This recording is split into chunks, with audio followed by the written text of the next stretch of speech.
राधे कृष्ण दोस्तों, मैं आपका स्वागत करती हूँ अपने YouTube चैनल में। सबसे पहले आपको शुभकामनाएं देती हूँ महाकुंभ की, लोहड़ी की और मकर संक्रांति की।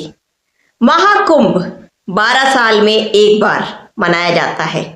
इस बार प्रयागराज में है महाकुंभ, उसकी बहुत बहुत शुभकामनाएं। ये 12 साल में ही क्यों मनाया जाता है? खगोलिक घटनाओं के कारण। ये सनातन धर्म का सबसे बड़ा खगोलिक घटनाओं से जुड़ा हुआ धार्मिक कुंभ होता है। इसमें स्नान करने से हम अपने पापों की मुक्ति प्राप्ति करते हैं। ये अमृत स्नान होता है। 4 जगहों पर ये महाकुंभ आयोजन होता है। 12 साल में लगता है। उज्जैन, नासिक, प्रयाग और हरिद्वार में। इस बार कहाँ लग रहा है महाकुंभ का आयोजन? प्रयाग में। तो इसको जरूर अटेंड करना आप। इससे जुड़ी हुई पौराणिक कथा, इसके द्वारा आप समझेंगे ये महाकुंभ 4 जगहों पर ही क्यों, ये 4 तीर्थ स्थल ही क्यों महाकुंभ के लिए चुने गए हैं। तो आगे बढ़ते हैं। इससे पौराणिक कथा, ये समुद्र मंथन से जुड़ी हुई है। इसकी पौराणिक कथा, जब समुद्र मंथन में देवताओं ने और असुरों ने अमृत कलश के लिए प्रयास किया, तो यहाँ पर अमृत कलश जैसे ही निकला तो यहाँ पर असुरों की भी नजर उस अमृत कलश के ऊपर पूरी थी। देवता चाहते थे कि वो अमृत कलश को प्राप्त कर वो अमरता को प्राप्त हो जाए। तभी स्वर भानु की कलश पर नजर पड़ी। स्वर भानु जो कि राजा बलि का प्रथम सेनापति था, जो आकाश, पाताल और पृथ्वी पर बहुत तेज गति से दौड़ सकता था। इतनी ही तेज गति से दौड़ते हुए उसने कलश को झपट लिया। ये सब दृश्य देख लिया था इंद्र के पुत्र ने। वो कौवे की आकृति प्राप्त कर उसके पीछे, स्वर भानु के पीछे भागे उस कलश को ग्रहण करने के लिए। जब वो युद्ध आकाश में हो रहा था, उस समय में देखा सूर्य, चंद्र और बृहस्पति ने, उन्होंने देखा इंद्र के पुत्र जयंत के बहुत ज्यादा क्षीण हो रही है शक्तियां, वो असमर्थ हो रहे हैं कलश को प्राप्त करने में। तो उन्होंने उसकी सहायता करी और कलश की छीना झपटी में 4 बूंदें जो उसमें से टपकी, सब प्रथम हरिद्वार में गिरी। जो गंगा नदी में गिरी तो वहां हरिद्वार में सबसे पहला मनाया जाने वाला महाकुंभ तीर्थ स्थल बन गया। दूसरी बूंद जो गिरी है वो जाकर संगम में, जहां गंगा, यमुना और सरस्वती तीनों का ही समावेश होता है, वो दूसरी बूंद वहां गिरी प्रयाग में। तीसरी बूंद शिप्रा नदी में गिरी छीना झपटी में, जो उज्जैन में माना जाता है।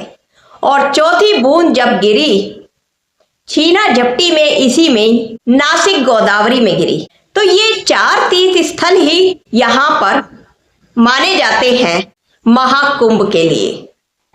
अब कुंभ को महाकुंभ क्यों कहा जाता है, इसके विषय में भी आप जान लीजिए। 4 प्रकार के कुंभ होते हैं: कुंभ, अर्ध कुंभ, पूर्ण कुंभ और महाकुंभ। ये चारों किस प्रकार से मनाए जाते हैं, इनके विषय में भी जान लेते हैं। अर्ध कुंभ जो 6 साल में होता है, वो हरिद्वार और प्रयाग में मनाया जाता है। जो पूर्ण कुंभ होता है और कुंभ का आयोजन 12 साल में एक बार होता है, और अर्ध कुंभ का आयोजन 12 साल में, कुंभ का आयोजन 12 साल में एक स्थान पर ही होता है, और पूर्ण कुंभ का आयोजन 12 साल अलग अलग स्थान, ये 4 स्थानों में से एक जगह होता है। उज्जैन, नासिक और हरिद्वार में 6 साल में होता है। और महाकुंभ का आयोजन 12 महाकुंभ पूर्ण हो जाने के बाद में महाकुंभ का आयोजन होता है। उसे कहते हैं महाकुंभ। जो इस साल हो रहा है बहुत ही विशेष है, जो 144 साल के बाद में आयोजन हो रहा है जिस महाकुंभ का। इसमें अमृत की धारा भी मिलेगी और पापों का नाश भी होगा, और सूर्य की, बृहस्पति की विशेष दृष्टि आप पर प्राप्त होगी। अब ये 12 साल के बाद में ही क्यों मनाया जाता है? कहते हैं कि जब इंद्र के पुत्र और स्वर भानु के बीच में कलश को लेकर युद्ध हुआ और इंद्र के पुत्र जब कलश लेकर 12 दिन में जब वो देवताओं के पास पहुंचे, 12 दिन यानी कि एक दिन देवताओं का हमारे पृथ्वी पे 1 साल के बराबर होता है। और ये खगोलिक घटना 12 साल में ही होती है।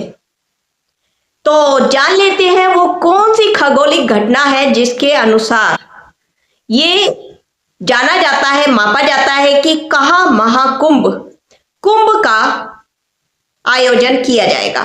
देखिए, इस साल बृहस्पति वृषभ राशि में और सूर्य मकर राशि में। बृहस्पति की दृष्टि सूर्य के ऊपर, 9वीं दृष्टि।